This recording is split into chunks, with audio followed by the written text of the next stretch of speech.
Hey guys, so today we're going to be talking about the third chakra, which is at the solar plexus. It's right around the belly button. It's actually usually 3 or 4 fingers above the belly button, above the navel. That's the place of the solar plexus chakra.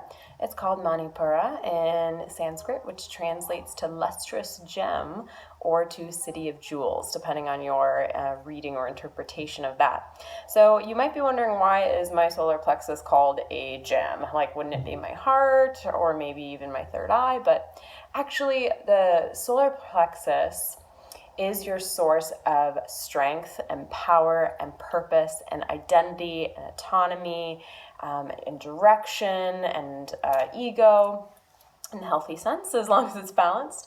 So the solar plexus chakra is really important to our being. It is a jewel. It is a city of jewels because it is the source of so many of those crucial things to our well-being and direction and purpose and power. So some of the things that I wanted to talk about today is what a balanced chakra would look like there. So a balanced solar plexus chakra would be someone who has a very strong sense of self. Who they know who they are, they trust who they are, they also trust the universe or a higher power or something outside of themselves. They don't worry too much or stress too much about who they are, where they're going. They have direction. They trust in their sense of power, that they can get things done, that they can be reliable, responsible, determined, that they can handle whatever comes their way. They're ready to rise and meet any challenge. That is a healthy third chakra. And so an unbalanced third chakra can go 2 different ways.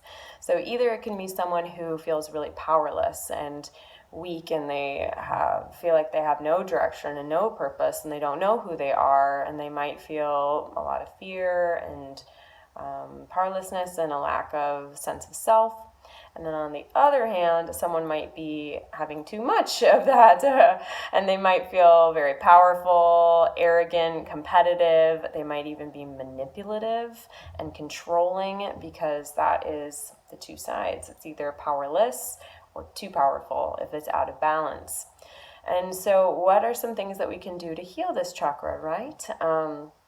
So to heal the third chakra, one of my favorite things and the easiest I think you can do to work on balancing this chakra is sit-ups and any kind of core exercises. Because when you're exercising your core, you're actually, that's your sense of, that's where it is, right? And that's your sense of power. So if you're doing a ton of sit-ups, you're going to feel really strong and stable. And if you can strengthen the muscles around this chakra, then you're going to help stabilize it as well.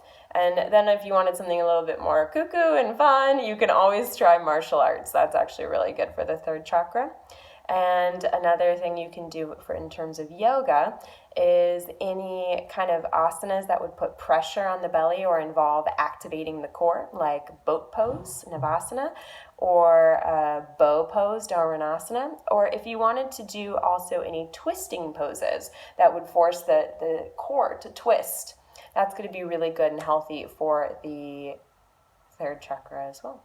So if you're twisting, I recommend revolve triangle, parivita trikonasana, parivitra parsvakonasana, any pose really that twists the abdomen, because when you are twisting, you actually have to force your belly to relax. So it's the flip side. So either you have navasana, where you're boat pose, where you're activating that core and strengthening it, or you have a twisting pose where you're actually relaxing it. Because the more you can relax your belly, the deeper you can twist in the pose, and the deeper you twist, the more you're actually massaging your digestive organs, which is pretty cool. So I also wanted to mention too that this third chakra, Manipura, is represented by the color yellow and is also represented by the element fire. And why I think that's pretty cool to realize about fire is that just as the first chakra is represented by earth, the second by water, and the third here is fire. So the first 2 ones are actually really passive elements, right? They respond to gravity. They follow the path of least resistance. But in terms of this third chakra, the fire is this activation, this energy that reaches upward. If you think of a candle flame or any fire, it reaches up. It defies gravity. Just a single spark sets things alight. You can see by it. You can find direction based on light, right? If you see the lights, follow the lights. I'm just saying that this chakra is really powerful and really important, but it can easily get out of control, right? Or you can feel like you lose control, perhaps if you have suffered some trauma or abuses, like having, really feeling like you've been under someone's thumb. If you had an authoritarian type caregiver or a partner, or even a friend, anyone in your life who made you feel really tiny and small and powerless, that could have definitely affected your third chakra, as well as if you had age and appropriate responsibilities. Actually, if you were forced to grow up before it was time to grow up, that could definitely affect the third chakra. So those are just a few little things for food for thought. And so I hope you thought it was interesting. If you have any questions or anything about this third chakra, Manipura, the solar plexus, let me know. Of course, check out wildyogatribe.com/solar plexus chakra if you want to read more.